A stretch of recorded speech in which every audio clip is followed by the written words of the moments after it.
So was this interview just a bit of a trip down memory lane for you? It was. It Bit was of nostalgia. so weird, actually. Like, amazing, but so, especially because we did it in the Edge, like the MediaWorks studios. So it felt like a real trip back in time. Felt quite professional. Yeah. Didn't it? Especially Yeah. with 4 people in an interview, to be honest, having an actual proper studio was really fun, wasn't it? Yeah. Maybe we get two more hosts on this podcast. It'd be quite fun. We'd have a field day. Can you imagine? Sometimes I listen to this podcast back and I'm exhausted listening. Imagine if there was 4 people talking. Anyway, what I loved about this interview was I got to find out what Soph was like at broadcasting school. They had some great stories, which I was just like, I know this is a finance podcast, but please share. Oh, God. Honestly, remembering some of that stuff was like quite embarrassing. The reason we wanted to speak to them, so sorry, we haven't even said who we're talking to. So Megan, she's on as Megan and Air, or Megan Air. She's on the breakfast show of The Edge, which is a New Zealand radio station. And then Guy Mansell is her husband. They've been together for 10 years and he is a stay-at-home dad. So she's basically like going to work every day while he looks after their gorgeous daughter. I loved having a couple on. I loved talking about the difference in the way that they structure their life and their finances and everything. And I just found it really hot energy to be around, if I'm honest, Vic. Yeah. If I was with someone that was open to or didn't just assume that I was going to be the one that stays home, I would be like, have my babies. Have my babies. Well, I mean, at that point, maybe I am having their babies, but but it was just like really cool to hear from Guy's perspective. Yeah. How, I don't know. I just listened and I was like, oh, you guys are so cool. Yeah. It was such a fun chat. Great I loved fun. it. Lots of lols. Lots of lols, lots of learnings. We hope you enjoy it. Should we talk about firstly how we met? I think maybe that's a good start to this interview. Well, Sophie is such a big part of my career. You know, I give you a shout out every time whenever I'm asked about my job because Sophie got me my job. I didn't get you your job. Yes, she did. You're so modest. I she definitely did. didn't get her the She job. did. She got me a foot in the door that would not have happened without Sophie Hall, right? So I'm always like at night time, I'm like, thank you, universe, God for Sophie Hall, all right? the things. And Sophie Hall, right? It's the same. She's so grateful. So me and Sophie went to broadcasting school together 13 years ago now. And we went to broadcasting school together. And outside of that, I got an internship in Queenstown. Soph got a breakfast producer internship at The Edge.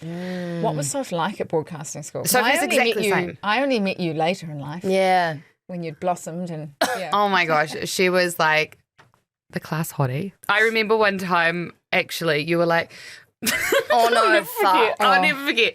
It's like a compliment. Don't worry, Soph, it's a compliment. But there was like a group chat or whatever we had back in 12 years ago. There was some sort of group chat.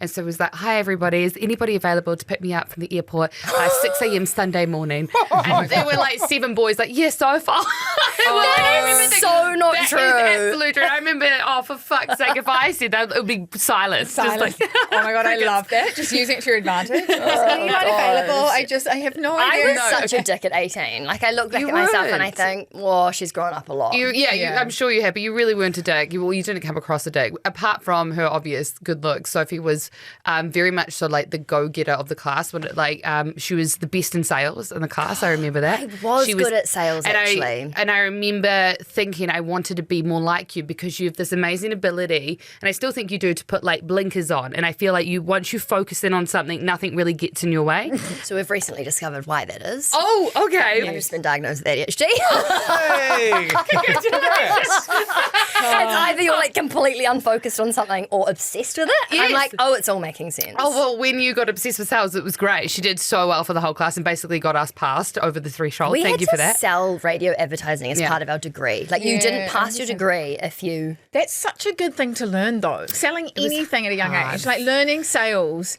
If you can sell something, gosh, I wish I was better at sales. I'm terrified speaking to strangers. Oh God! It was funnily enough, like I think we are too. Me and Guy, you nearly failed sales, right? I just passed because a family friend bought advertising. You're like, please. Yeah, I was very close to failing. And that's the other thing as well with the broadcasting school. It was the only subject within the whole year where if you failed it, you got kicked out of the class. Whereas everything else, you just got to fail. What But about for PP? sales- Didn't we? You didn't get PP? Do you remember Like PP? You don't personal- remember Kind of. PP? Oh That my scarred God. me. Was it personality It's a test? personal Personal performance. project, yeah. So That big. was so bad. We- Now I think about it. We're in university, all three of us at different stages. And so it's like a class of 22 people. And these are like 22, 18 to 20-year-olds mainly.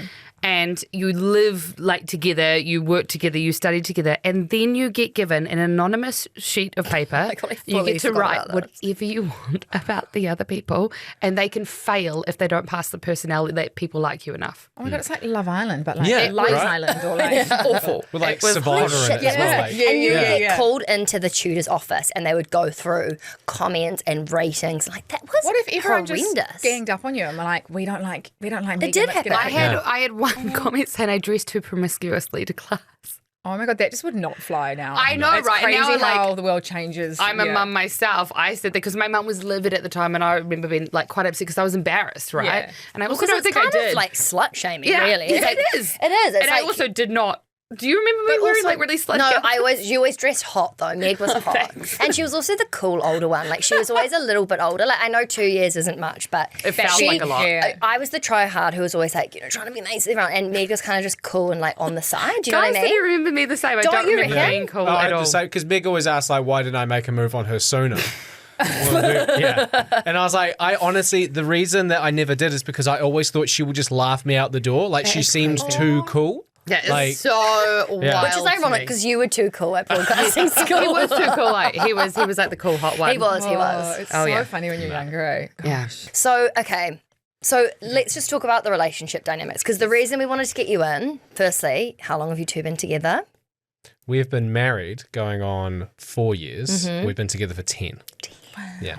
So I didn't realise that until 5 seconds ago. And Meg was like, we've been together 10 years. And I thought, I remember the day I told you to chuck him. Yeah, and it was about a month ago, 10 years ago. Because Guy ridiculous reason. didn't send me a Valentine's text, and Sophie said the set. Yeah, it's like, We've been dating for like 3 months and I didn't text Not you. dating. months. Just 3 thinking months, I together. would expect a text. Thank I'd you. expect flowers. After 3 months of consistently staying over, Yeah, yeah. I expect a text. Yeah. You were 21 though. 21 and you hadn't sent me a text. Yeah, Let's actually just- 21. 21-year-old boy. We were so stupid at that age. Like, Yeah. I just was, I just don't think the emotional maturity has certainly not kicked in maybe until like maybe a year ago. I've started to up my comms a bit. Yeah. I remember I hooked up with a guy on like a Saturday night, and then on Sunday he sent me a Valentine's. Like I'd never met him before in my life, and he dropped me home in an Uber on the Saturday night, so he knew my address. And then I had this Valentine's. It was a bottle of tequila the next morning, and I was like, creep, absolute Oh, creep. we're so weird, eh? Whereas that Yeah. happened now, it'd be like, do you want to marry me? Yeah, I know. That's so It's true. The amazing. He effort. remembered my address. Oh my god, not stalker at all. Oh my God. I reckon dating in your 30s, though,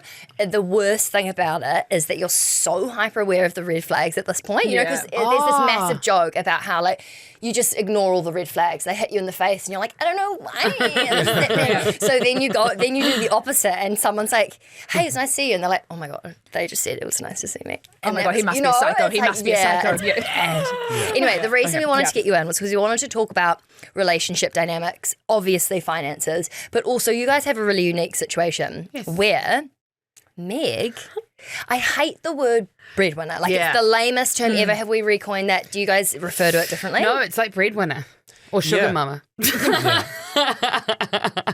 I prefer going with Sugar Mama. Yeah. Sugar mama, Makes me yeah. feel special. Yeah, nice. No, yeah. Breadwinner is that I earn the high income and at the moment earn the only income. And Guy is a stay-at-home dad officially for 2 years now. Yeah, almost 2 years. That's amazing. Yeah. It's By a the lot way. of fun. Yeah.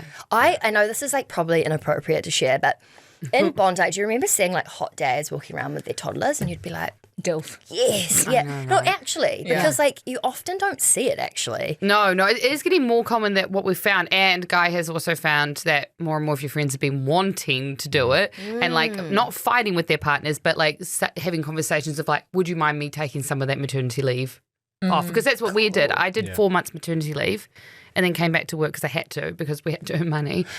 So I went back to 4 a.m. starts with a 4-month-old baby, which is just another 4 a.m. Just in case you don't miss that. Another in the start morning. with a baby that also didn't sleep through the night and breastfeeding and all of that. But Did you just feel drunk on air? I got through life for 2 years for adrenaline. Yeah. We figured out it was just purely I had to do it, so it had to be done, and also for the fact that I had a truly amazing, supportive, incredible husband, and he took 4 months off as well. So then he took 4 months maternity leave off, and after those 4 months, he was like, you know what? Because we had a nanny organised who was going to come in at 4, because Guy also did morning shift. I was going to say, what was your last media job? Yeah. So I was a breakfast producer on The Rock. So we both went to the same company, the same building. Same hours. Same hours. I just wasn't on air.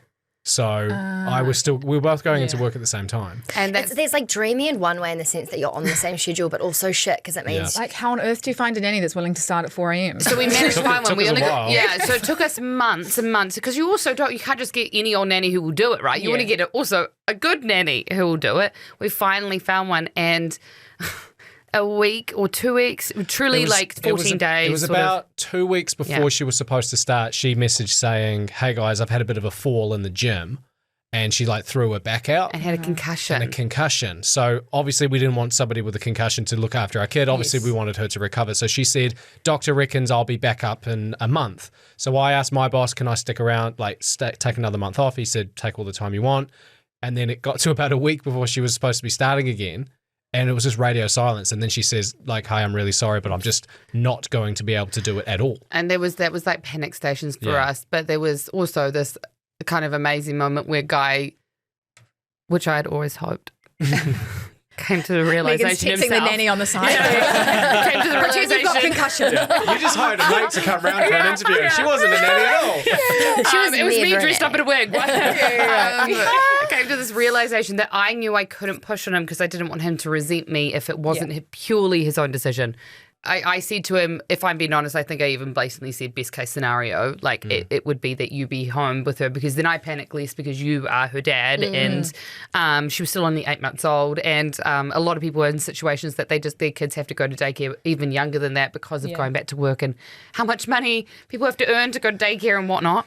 But you made the decision, best thing ever. Yeah, for me it wasn't so much about missing my job because what I had to do every day was kind of basic. It was all good. It was the people I worked with, like the team. I would miss them, but then after that extended month where I wasn't planning on doing it, but then I did.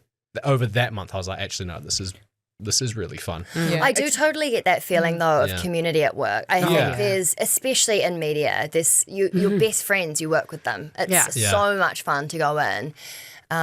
I think it's such a double-edged industry in a way. Like there is that beautiful side of such great friends, and then even for you, that pressure of like having to come back after 4 months is like, and not just financially. I'm sure there was also elements of like I need to be on air because very much so because of replaceability in this job. Because I would say the opposite. I would have thought you're, I guess, less replaceable because you... Bless your goddamn heart. But you're like the face, the voice, you're on air, that kind of thing. I mean, I definitely didn't feel that way. Yeah. They don't really make you feel like that in general. Yeah. Is that a bad thing to say? I'm like...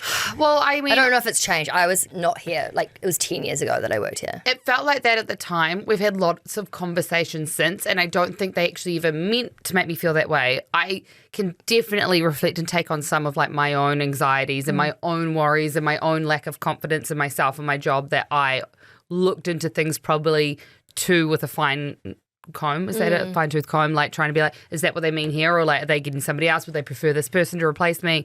Also, at that time, the whole show that I was on fell apart. 2 people left and there was just me left and I was on maternity leave. So I went back after 4 months, but... Because the baby's a little at 4 months. So little. Tiny. And also, you were born to be a mother, so I imagine that would have been kind of a hard decision. It was really hard. It made it so much easier knowing Guy was home. So, like, I tell you all the time, I'm so unbelievably grateful for that sacrifice that you made with your career for me to be able to be better in mine because I wasn't worried. They said the word sacrifice, I feel like that's not the right word because it's like as if I'm giving something up, like it's like a rule, like well, you did. It was a 10-year career. Yeah, and that's one thing. Like that year, I just paid off my student loan for the job that I was in, and then I left, so it was kind of weirdly ironic. But like, I guess to- there's always someone that has to make a sacrifice. Yeah. Well, When it it's comes to interesting parents, though, the idea whether of it's- talking about it as that word, though, As a right? sacrifice. Yeah. Like I'm hanging out with my daughter every day. Like that shouldn't be a sacrifice. Like it's an honor. But then a sacrifice could be you both going to work, and Yeah. then you have to sacrifice time with your daughter, Precisely. and pay someone else. So it's kind of I guess it is true. It's like what do you think you're sacrificing? What are you willing to sacrifice for the gain of something else? But And the thing is, that was the other thing is that helped with the decision is that we had on paper a good nanny, which means you had to pay her a good rate. I wasn't on a fantastic salary, so when we ran the numbers, it was actually we were saving $100 difference. We were saving $100 a fortnight if I quit. Yeah, It was literally if you're it paying was somebody, basically out of my account into hers, and that's what a lot of people will be going through. With and I think with the government change as well, I think it's getting changed to the free fees of daycare and stuff that you work it out and you go, actually, it would be about the same amount of money, if not they're losing money to be at work. Because daycare is so expensive these days. and then it becomes a thing of, okay, where do I want to spend my time? Because the money's pretty much net or you're non-existent. It's like, do I want to be in a job with other people, or do I want to be spending time with my daughter? And that is a lot of guilt in that, because even if I wasn't earning all the money, it makes me feel sick even saying it, but like I wanted to go back to work, even maybe not after 4 months, but I hate it. Already my brain's told me like get them to cut that out. But it's like it is a horrible thing to have to admit, especially for mothers. I feel like mothers shouldn't ever want to leave their children, but I am in a job that I do love, and I do work with people that are my best friends, and I am home at midday, so I do think I get quite lucky in that way that, like, sure, I get up at 4, but it means because she wakes up at about 7, I don't miss as much as other mums do. So, like, I can sit there and be like, well, I'm okay to go to work because I get to see her at midday, whereas other mums get to see them at 6. But I also think there's an element, and you can tell me to F off, but you also are trying to justify that. And like, even if you do work till 6 and that's what you want to do, it shouldn't be this horrible thing where it's like, oh, you selfish person for not wanting to spend your entire day in life with your kid. Like, it doesn't mean you don't love them, but it means that maybe you're really inspired by what you do for work, or you feel a sense of fulfillment when you do X, Y, Z. Like, absolutely. There's definitely a field of, especially with motherhood. And I don't know how you have felt it actually, Guy, if you've had people talk to you about, like, I know a lot of people are asking me, like, well, when's Guy going to go back? Because they're still confused as to, like, why Guy isn't back and working. Yeah, I've had a few people. Like, there were still lots of questions when I was in the first few months of paternity leave, like, are you going to come back? And those questions, they pop up every now and then now. And I just say to them, if they ever do pop up, I just go, if the perfect job came up, then I'd consider it. But I don't know what that perfect job is. Yeah. Like, I don't know if it would be working in the afternoon so that we still get some time in the middle of the day. Or, I mean, we still want to have a second baby at some point. So we're kind of like, we're going to see. And what the funny thing is, like, I hope it's okay. I'm not going to say how much I earn right now, because I think it would actually, my bosses would be mad at me, because it was, it's still one of those things, like, it's like, but I think. So it's like, that was my next question. Damn it. I'm lucky to earn, I'm very lucky enough to earn enough that Guy can do what he does. We still budget every single pay, like to a T, and there are still pays where you get the sweats about 4 days out. You're like, I don't think we're going to make it, and I don't know if we're going to make those ends meet. So we're not in a position where we're comfortable, but we are in a position where we're able to. Yeah. Because I think that's what a lot of people think has happened, is that my salary was like just throwing money it's around. like some spending money's gone. Like guy's salary. Yeah. Oh, No, we're not going to be able to go to some kind of- Fiji. It was. We really had to crunch the numbers, and there are plenty of times where we're getting paid in a couple of days, and we're looking at each other at the bank account going, oh, we thought we had more. Do you guys want to know how much we've got in our bank account right now? Should we all check our bank accounts? Right this second. I'm not sure my bank account. I've it's got 'cause I've got $37.65. $37.65. Yeah, and $200.12 in my emergency Last fund. I checked, we had like 130. You've got $2.75, sir? What? What? I'd say did you we've say? probably got about Oh, 50 bucks in 200 there. in my emergency Mine's fund, but coming through now. 36 in my main account. I have we- $30.42. $29.35. Nice. I'm sorry, can I just say, I know that's a bit dire, but also it definitely shows that we're not keeping heaps of money in the bank, which, as I've learned, is actually really bad. Oh, really? From like a saving and investment standpoint, you don't want your money don't want sitting a in the lot of money in bank. the You bank, actually want it to be invested. So Oh.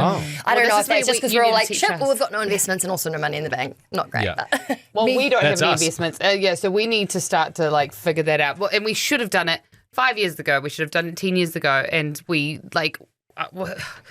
we were talking because we knew we were coming on this podcast, and we're like, we still stupidly, and I know because you girls are so smart at it, we still feel overwhelmed by it and intimidated by it because we don't know what we're doing. Yeah. I still feel like that, and I've spent about 200 hours talking to Vic about it. So obviously not doing my job. no, but I mean, like, I think there's so much ingrained fear when it comes to money. It's not just like, oh, I'm not investing. It's, oh, I'm bad at spending. Oh, I'm bad. Like, it's so And constant. it's society telling you to cut back on Media, spending too much. constant, And like, it's everywhere. And I think I'm way more confident than I used to be, but I absolutely don't have it sorted. And I do think there's merit, like for Vic, coming full-time in the curve and taking a giant pay cut. It's like, she's finding it hard. She's got 30, what have you got in your account? $30.42. You know? And it's like, I think some people probably have this warped perception that just because she knows what she's doing, that she's like rolling in it. And it's like, yeah, she's got great investments. But like, I don't know, we all have blowouts. No one you don't even feel that confident with it. It's so interesting. Like when we've spoken about, she's always like, oh no, but I don't know how to explain it. It's like I'll mention a stock or something. So it's like, let's invest in it. I'm like, oh no, but we should make sure that we've actually researched it. I get real excited. And I'm like, oh, let's just wait, let's sleep on it. But, I'm just But that's how we do business as well. So it's like, let's do this, which is amazing that she thinks so big picture and creatively. And then I'm always the negative Nancy that's like, no, requirements, we can't do that. You're gonna go to jail. What are you investing in? Guy, I wanted to know, when you were in that role of the stay-at-home dad, and I know that, you are still doing that, amazing. Do you battle any internal demons around what other people think of that, or the idea of not earning your own money as such? Like, I hope that doesn't sound offensive. No, because I know that that's how a lot of my friends who are stay-at-home mums feel. There's this like inferiority. And I'm just wondering how that feels and then how that relates to your dynamic. No, we've definitely had those conversations. I think I was, in terms of the stereotype of being a stay-at-home dad, that excited me. I liked the idea of being like sort of, not many people do it. So I like the idea of being the dad that's in the, the play groups where it's all the mums and then just me. And that was genuinely it for like a long time. It was just me at all of these play groups, and I thrive in that. And I like the idea of, I don't know, somebody seeing it and hoping to do it one day. So that's cool. amazing. But I love that you're trying to like change the narrative. Yeah. So good. Yeah. Oh, Vic. I get texts from him being, I'm just out to brunch with Zoe. I'm like, okay. I'm out to brunch. I'm just getting lunch with Bex. Like, he loves it. Don't worry about that part. Yeah. So that part's great. But no, there's definitely been times where I felt guilty that I see Meg, working so hard, getting up so early, spending less time with Daisy than I am. So I feel guilty. Like, there's been times where I've wanted to bring something to the table. And I have in drips and drabs, like, doing the odd social media posts and getting paid for that, but there's never been a consistent income. So that's something that I've been hoping to try and do more this year. But no, I've definitely had the guilt that I'm not bringing anything in. We've had conversations about it because it's actually like caused you to have like some like internal strife at times because there is such a, especially on men, there is such a idea that what men bring to the household is money. And or like what supply to the household is money, provide is money. And he kept using these words like providing and supplying. I'm not supplying for you, I'm not providing for you. And we had to have this big like change of mindset of like what you provide is the ability of me earning the money, and that is in a way earning us money, because if I didn't have you, I couldn't do what I do. If I didn't have your intense support, if I didn't have you looking after Daisy the way you do, if Daisy didn't have you, if you didn't look after the household the way you do, there's no way I could do what I do, which means in a way you are. Does that make sense? Like he is earning the money because we're a team, and just because I'm the person going and doing that job, to me it's a teamwork sort of effort because I couldn't do it without him. I think it's also changing the narrative of what is work. And what exactly. If you're going to work and you're going to work, just because one's paid doesn't mean it's not work. Oh my gosh. Or one's better than the other. It's like you're both working. And sometimes when you're staying home with kids, it's even more work than actually going to paid work. So it's like, I don't know, it's just changing that narrative, but I mean, it's probably going to take time because we've been so ingrained with, that to be providing and being the breadwinner, you have to go out and earn an income. And it's like, it frustrates me. It's so wrong. And even the word, the terminology we've been saying this whole time, stay-at-home dad, it's not like stay-at-home dad makes it sound like he is just staying at home. Like your job is days in. We've talked about that too. Also, it's what is, I think, really hard with being a stay-at-home parent, and you can obviously deny or like confirm with this, is that there are no set hours, so it's actually really, it's not like with us, I wake up, I do my hair and my makeup, I get in my car and I drive away, and that's me starting work. Whereas with Guy, who knows when it's always on. It's always on, which means it's never off either. Yeah. And that can be quite hard for the fact of like, sure, he doesn't need to ask his boss for holidays, but he also doesn't get a holiday. Yeah. You know, at the end of Christmas, right, we make jokes with guys like, oh, let me just ask my boss if I can have that time off. But really, like in the end, there is no time off for stay-at-home parents or parents that are at home looking after their children. There isn't, because there is no break from your kid if you're around them 24/7. And it's, it definitely, you're right, when it comes to terminology of work, they are working. It's just unpaid with money. I've never been self-conscious of the whole, I'm the man in the relationship, so I have to bring in the money. That's never been me anyway, because like we said, I've always earned less than you, and I've never had an issue with that. I think it was just the fact that I wasn't bringing in a consistent amount of money.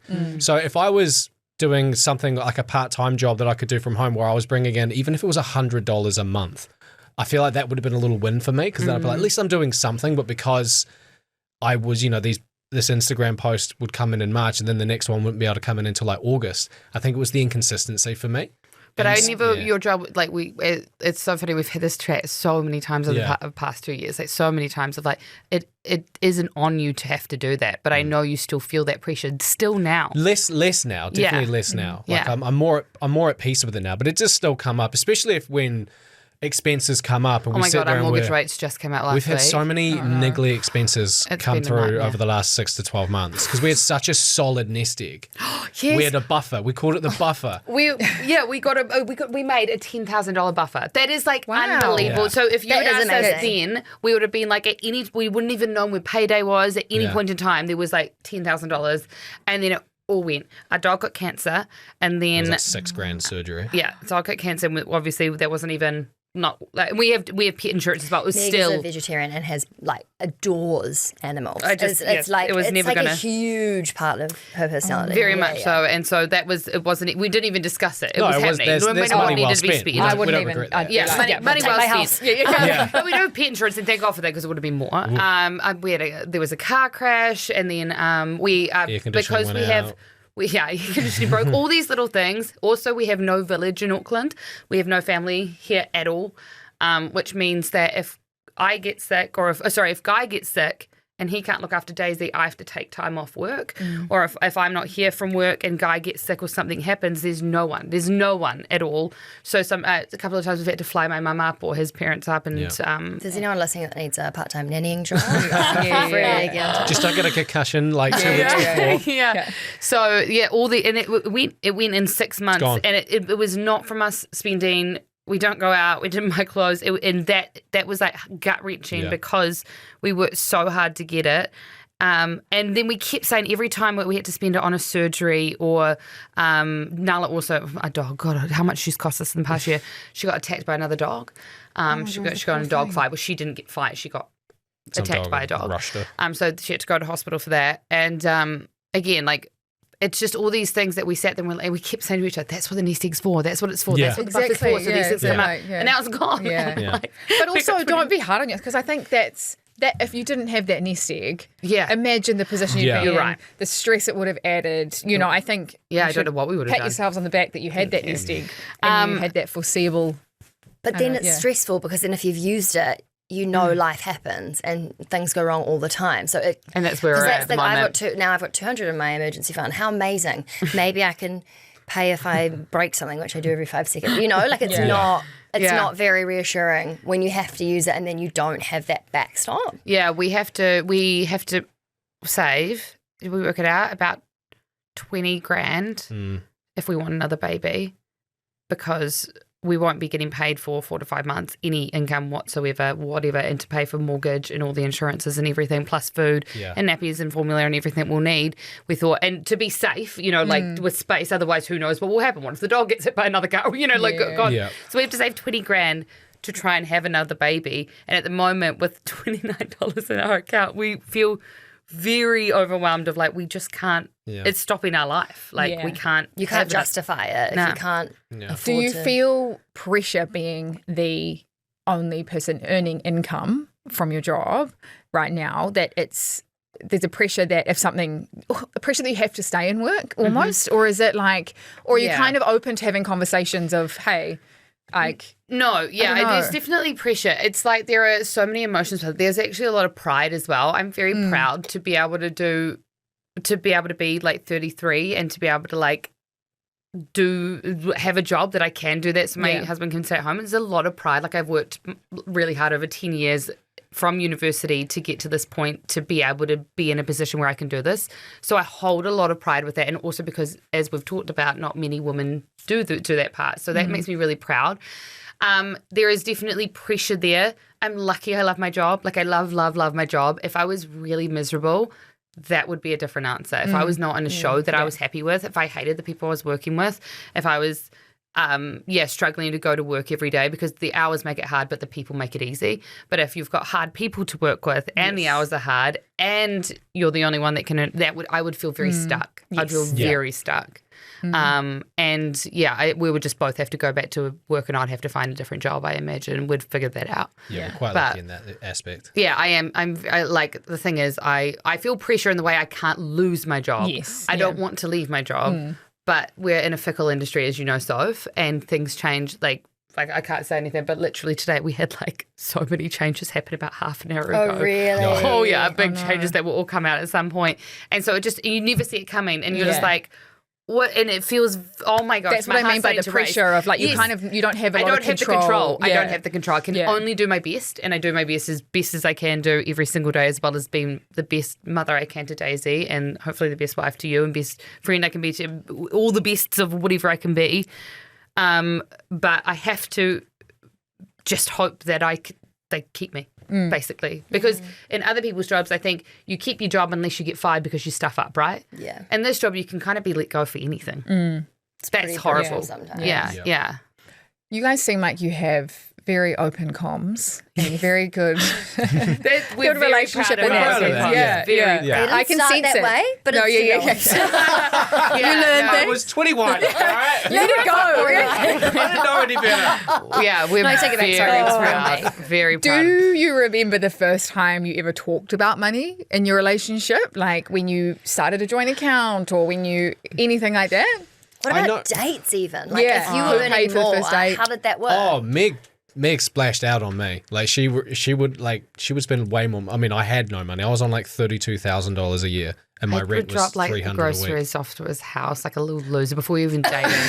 Here's like, I've only got Weet-Bix for dinner. I'd like drive all the way out and drop a is bag. so And I wasn't even on much impressive. money myself. We're talking about, by that point, I would have been on $47,500, $50,000. So like, that was my groceries. I was so whipped by him. But we've had like lots of Meanwhile, different... he's actually not eating Weet-Bix. He's like eating steak and he's like, help.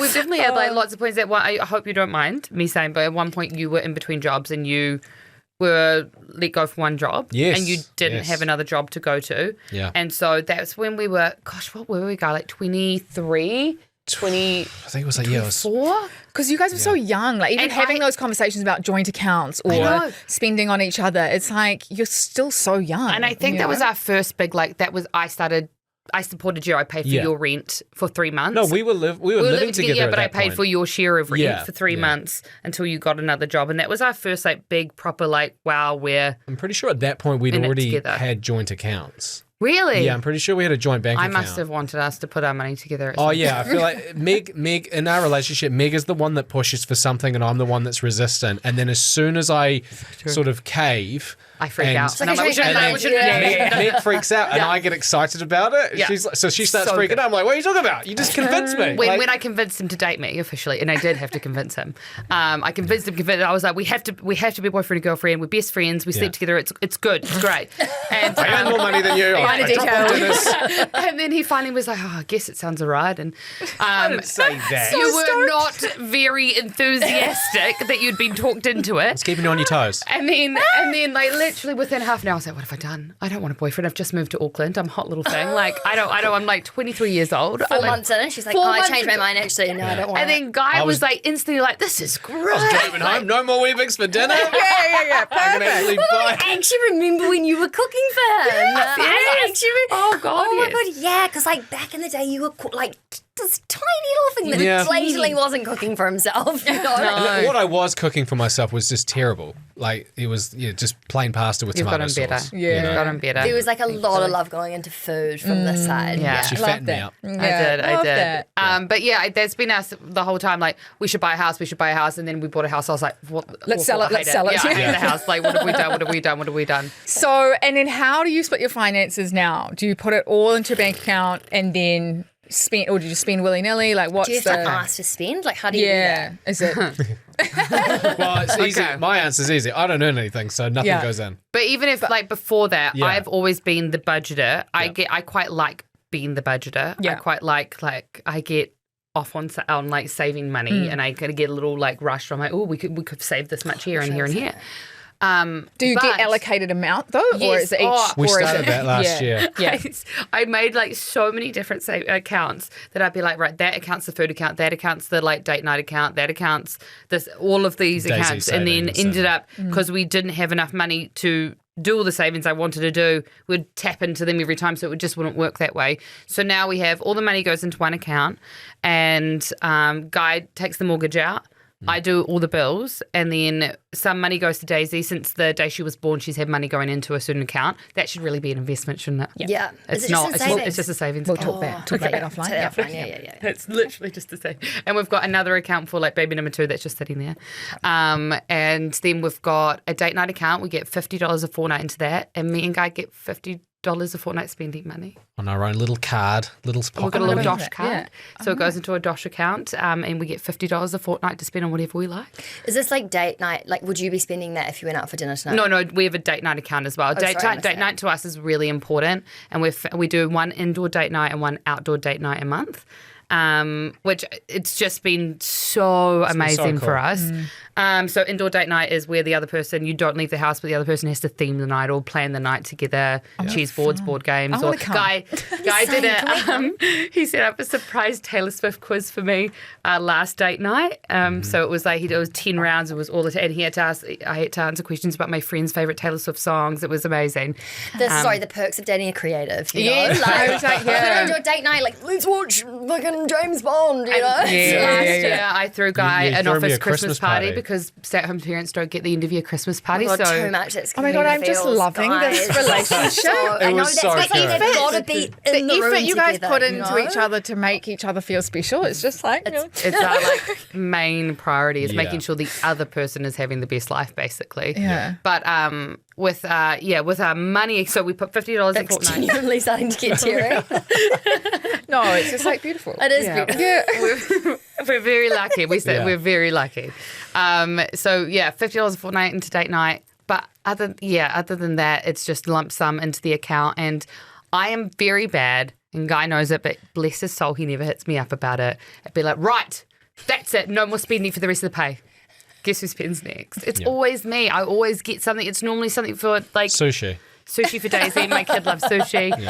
No, hang on. Did you say Daisy loves sushi? Yeah. Daisy loves she it. get that One Where'd piece she for get it her, from? 6 pieces for me. Okay, so, yeah. Daisy Yeah. gets like little tiny pieces of tuna, and you get the big, massive one. Don Burry. Yeah. But I tried a budget calendar online, like a budget wheel thing online for a while, and that worked really well for us. It was just just quite. showed us where our money was see where the going, money which was was going. mostly top-up shops, shopping, food-wise, grocery shops. Like instead of just now I do all my shopping at Pack and Save, and I write out my all the meals for the entire week for everybody out online, and then I write down the ingredients and I get it and online collect. and I set to a budget.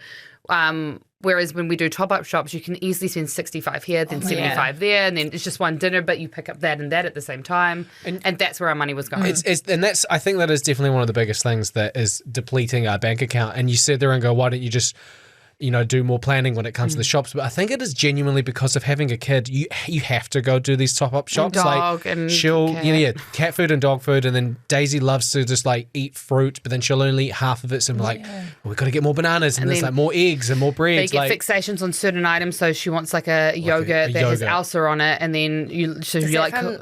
Ice Age or something? What's Elsa? Elsa. Frozen. Oh my God, sorry. Frozen. Oh, don't look at me like I just shot someone. You're not ready for kids. Yeah, no, definitely not. So she'll love Elsa, and then I swear any parent will be able to relate to this. And then we're like, "Here's your Elsa," and she's all of a sudden like, "No, I want the Cars one." And it's like, I know you, and we do. We just give her the Elsa one. It's all she can do, but. It's like, one, you also want to give your kid whatever you want. Two, you just want to avoid the tantrums. You do. There are some things that you're just like, you just want to, and it's $1.89 to get another yogurt pouch. So like, just the go fact that you even know that's good. go get another fucking yogurt pouch, guy. We'll go in. We'll go to get like one or two, and then it'll be like, oh, it's 4 for $5. Let's get 20 of them. We're suckers for that. Well, I am. But it's so good that you do plan, or that you have a budget so you can see, okay, this was where we were spending the most of our money. Because you probably wouldn't even know that otherwise. If you don't monitor it, you're not seeing what you're spending the most of your money on, or where you could cut back. And we really need to do it again. This is why budgets, these people are like, ugh. Checking out outgoings as well. Just like car payments and insurances. Yeah. I And hate being an adult sometimes. I know, I'm just like, Mom, because then you've got to pay, like, we can't not have pet insurance. I mean, we've shown it in the past year. It's worth its weight in gold. I've got pet insurance. And then like health insurance with a kid, and like we sat there, we were like, we've got to cut out some of these insurances. I think we cancelled our life insurance, didn't we? I don't think I ever did it because thank God, because I mean, because then you sit there and you're like, well, you've got a kid, you need life insurance. It's just all these things that you're like, we really want to cut them out and not have them, and they are a privilege these days. They are, with how the cost of living, having insurance is a privilege, and that's so sad.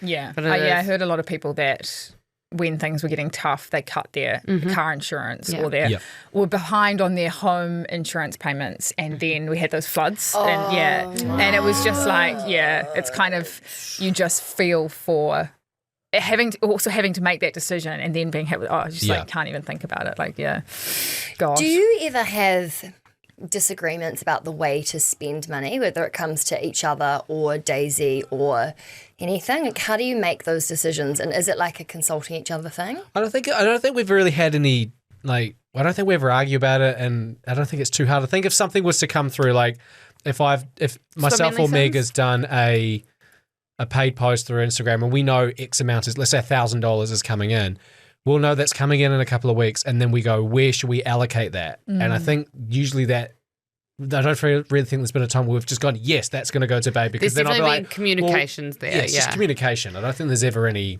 disagreements. Yeah, I'm trying to think of the things that the differences in us then. I like to save that money towards something else, and you kind of at the moment would rather put it in a buffer so that we're not in a position right now of making ends meet, which is the smarter thing to do, which is what we'll do. Because I know that the buffer thing really stresses you out. So in my head, any money that comes in, we fill the buffer up, then you're less stressed. But then I know that if we were to, over the next 6 months, fill that buffer back up to 10 grand, which would be great, you would then start looking at another savings account, be like, that's had no love. I've got a never-ending list in my head. Never-ending list.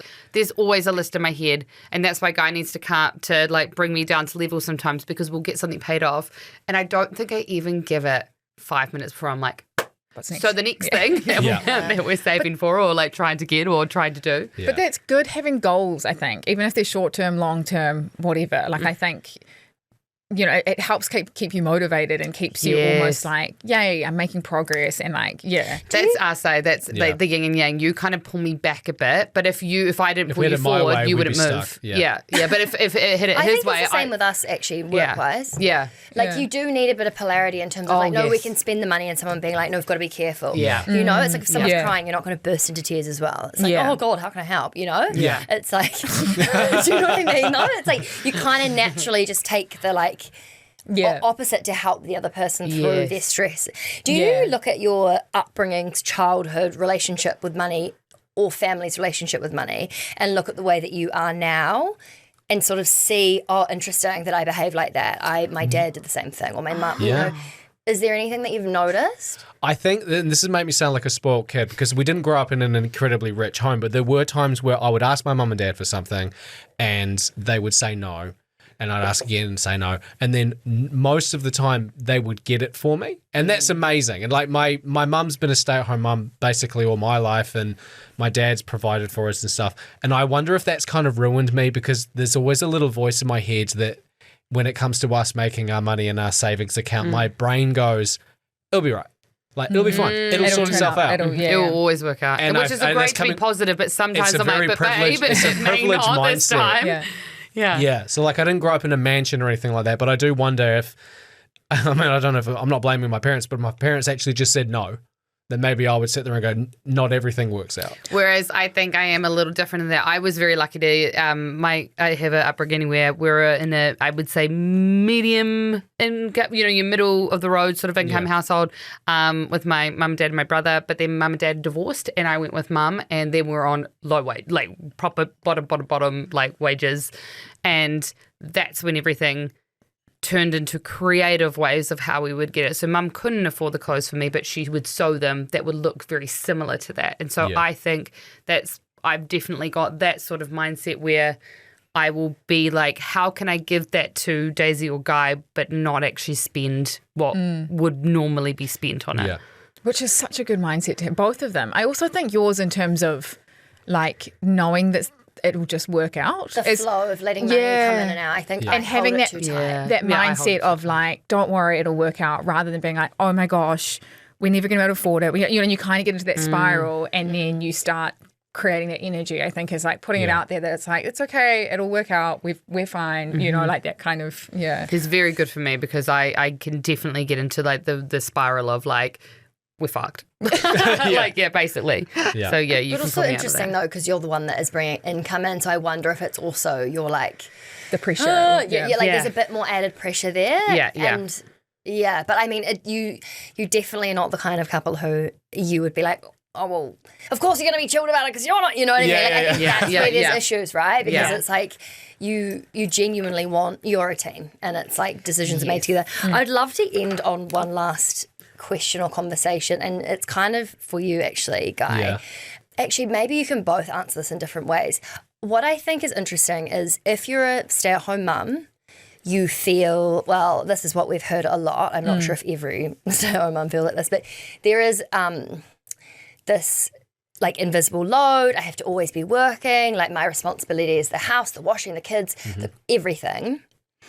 And then on the flip side, the husband, if you're in a heterosexual relationship, is the provider and bringing home money, and you are both experiencing the complete opposite. And yet I would say both sides have this like feeling of guilt, like, oh, I'm not earning money, or oh, I'm not spending time with my kid, or it's just really interesting seeing the gender roles switch. Is there any, I don't know, advice or thoughts that you might have for couples who might be navigating it or struggling with their current dynamic?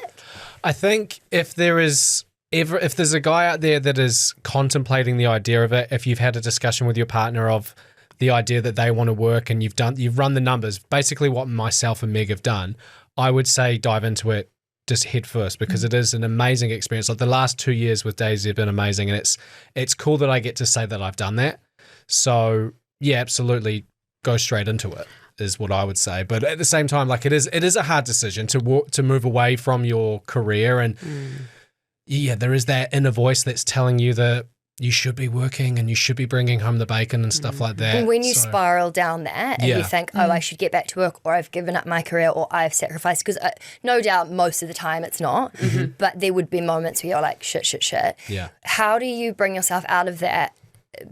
Because we're young, we've got 30 years of potentially working. So, because I know there's a lot of mums that stop working and then they're like, how am I going to get back into work? Like it's quite a daunting, scary thing. Yeah. Do you feel that? And if so, like how do you try to not lean into the anxiety of it? Yeah, I don't get too worried too much about, like, I mean, if worst case scenario, like Meg lost her job, or there was a time where I had to get into work, I do think about that a little bit, because I don't know what it would be. In my head, it's either getting back into radio, which can be quite hard to get back into once you leave, or go back to Burger Fuel. And that's what I did as a part-time job. Like in my head, those are the only two things that I know how to do. But because that opportunity, or that that scenario hasn't presented itself, I haven't forced myself to think, what else could I do? Whereas so it's not that pressure's not on me yet. I've been putting that pressure on you a bit because I want Guy, if he can, to use this opportunity to be like, maybe I do want a different career. Maybe I do want to learn something new. Or, like, the thing is, like Guy just said, all he can do is radio or Burger Fuel, which is so incorrect. Like, you are capable of a million different things and opportunities, and the fact that you could like reinvent yourself if you wanted to, you are capable to do that. I think if any, which is probably sounding really privileged, but if there is a situation where both of you can try the stay at home, but even for a month, where one of you takes a month of maternity cover, paternity cover, we have done so well because we've both done it. I did 4 months of maternity leave. I know how fucking hard it is. I know that it is work for Guy. I know how exhausting it is. I know all the ins and outs. Guy went back to work for 4 months while I was at home with Daisy. He knows how hard it is to go to work, and then you come home and suddenly you don't get downtime. You come home and you're like, oh, the baby's passed you, the toddler's passed you, and because they're so exhausted. And so you're like, well, I just got home from work. Yeah. Like, I just got home from work. You think I've had time off, and now you're just passing me the kid. So because we've both experienced it, we both very much so understand each other's positions. So we're quite lucky in that. Yeah, we're lucky because our situation has always been unique in the sense that before having a kid, we both worked the same hours. And you know how it is to get up at 4 I know a.m. it is incredibly hard. So we always do talk about how lucky we are. Like, it'll be 2:00 in the afternoon on Thursday, and we'll be at the zoo. And that's like, we'll never take that for granted. But at the same time, you have been up since 4, and you have to be on the whole time when you're at your job. So, and outside the job. And outside of the job as well. And honestly, I've done breakfast hours, and you feel kind of like you're jet lagged in the afternoon. It's not as though you're like, oh, cool, I've got the whole I'm going to go just afternoon, lounge at the beach. Like, you feel pretty awful a lot of the time. Yeah, like knowing that Guy has pros that I don't get to experience, but he also has cons I don't get to experience. And it's the same with me. I get to go and hang out with people every day and get out of the house and be a human and adult. But I also go out for lunch. That's the biggest surprise. exactly. That's the biggest surprise that I took from it, is that I didn't realize how little I would be talking with adults. Yeah. Like, it would be, I'd wake up and I'd see my daughter and she'd giggle and I'd talk to her, and then I'd be messaging you, and then you'd come home and I'd talk to you, and there'll be times where I just didn't leave the house at all. And then my social battery started to get depleted. So then we started talking about me going out and playing golf and stuff like that, which is fantastic, and it charges my social battery. But then I don't want to do too much of that, because then Meg's looking after Daisy. She's just finished work. And I come home and I take over so that he can get the energy he needs. But I'm like, I've been up since 4. And it's tough. So we're just navigating consistently. Yeah. I feel like we're all navigating. Yeah. You know, we're all navigating life. I also feel like I'm just such a wah baby. You know, like, there's not a lot going on for me. I need to not complain, really. Like, you think about the complexities of having kids and being married and having a mortgage, and I'm like, hurrying and being like, I just can't get up and meditate in the morning. It's like, get over yourself, mate. Yeah. It's like, when you're like, oh, gosh, I've had such a bad night's sleep. I only got 6 hours. And all the mums and dads are like, shut up. Yeah. Honestly. I get that, but like, also, it's all perspective. Like, the thing is, 6 hours sucks. You know, it sucks for anyone. It's and also we are the luckiest people we know. Like, absolutely, 100%, hands down. You could put me in a lie detector session and ask me who's the luckiest person you know. I'll say me, and it would pass 100%. Yeah. We really are. So, like, don't feel too bad for us. Daisy will we'll sleep when we're dead. Exactly. Daisy will give me the worst night's sleep sometimes, and I'll up and down 10 or 12 times. Daisy doesn't sleep, and she's a terrible sleeper, but. That's the thing is, and I'll wake up and I'll be in such a grumpy mood, and Meg will be at work, and I'll walk into her room and she'll just be like lying in a crib smiling, and I'm like, and it just instantly fades away. I'm like, all right, come on, let's get up. And like, I can be exhausted, but then turn around and be at the zoo at 2:00 on Tuesday with my husband and my baby. Like, shut up. Like, we're so lucky. We wanted this. We wanted her. So here we are. Thank you. Thank you. Both of us are going to go sob into a napkin. I'm like, slap myself across the face and be like, God, snap out of it. But also, in all seriousness, I'm very glad that you managed to force them into a relationship with you. Thank God you didn't listen to you. I know this is a good one. The key takeaway is do not listen to Sophie. No relationship advice from Sophie all right. Oh, no, thank you so much. It's been Yeah, fun. Yeah, Fun and glad to have it. She always entertaining. sounds Thanks, guys. fucking sarcastic when she No, says I it. know. She Because genuinely I tried to means think of better words because I can't say wild anymore. yeah, I told I her. got told off She always saying says it. wild. It's been wild. It's been wild. She was Everything's like, wild. It's so wild. The stock's gone up. I'm like, you've got to stop. It's so wild. Thank you for having us. Thank No, you. it's been great.